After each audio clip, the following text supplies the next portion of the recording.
Hi, I'm Marty Nemko. I'm going to talk to you about rereading. It's an under-considered approach to getting insight and pleasure. We're amazed that kids want to read the same book again and again. But on reflection, that makes sense. With each reread, they're not only getting to again enjoy a favorite, but as when having cleaned a room, new things are revealed. Some are mere subtleties, while others could even be transformative. As with many ideas, repetition is required before a book's wisdom sinks in enough to motivate action. An axiom in the advertising industry is that it takes 6 to 9 exposures just to get someone to change their brand of toilet paper. A decade ago, I invited 7 people that I respect to become a board of advisors. We meet monthly for an hour by teleconference. Mainly, members bring up a problem on which they'd like the board's input, but time permitting, I asked the group an evocative question, and today it was, what would be the one book that you'd most want to reread? Now, I would have expected the list of books to be overrepresented by the new. That's the recency effect that we see when polls ask, who's the greatest person of all time? Well, such lists are almost always overrepresented by current or recent politicians. Yet only one of the 6 nominations for rereading were written in the 21st century. The other 5 have stood the test of time, and here they are. The first is How to Stubbornly Refuse to Make Yourself Miserable About Anything. The board member, who is an esteemed psychotherapist, said, this book changed not only how I do therapy, but changed my life. Another board member said that the book he'd want to reread is The Story of My Experiment with Truth. That's Gandhi's autobiography. The board member said, this is the book that has most informed my spiritual side.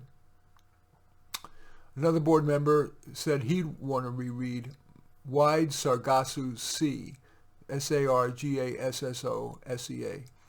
That novel describes what made the so-called crazy woman in Jane's attic who she is. My board member said, we don't really understand why people do what they do, and this book helped me to do so.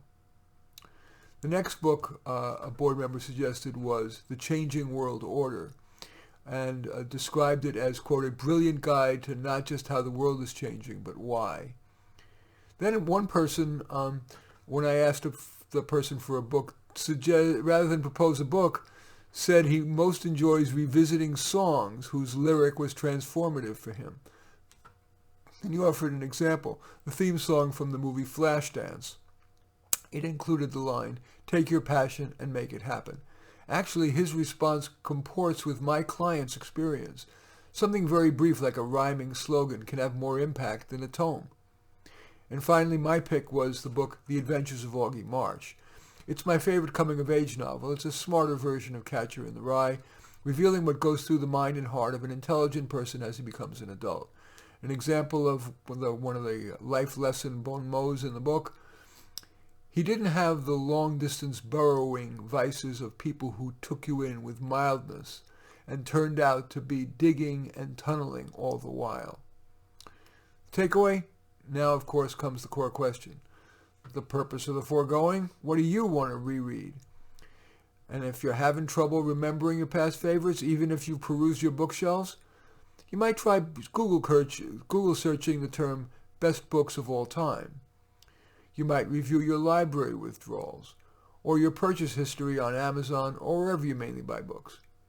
And when you reread, of course, savor your previous favorite parts, but also note what you enjoy or learn that you hadn't from your first reading. In any event, I do thank you for watching. I'm Marty Nemko. I welcome your thumbs up and accept your thumbs down. I always look forward to your comments, and especially like it if you hit the share button below. Share on your social media so that my efforts can have broader impact. And I am flattered if you choose to subscribe to my channel. In any event, I do thank you for watching. I am Marty Nemko.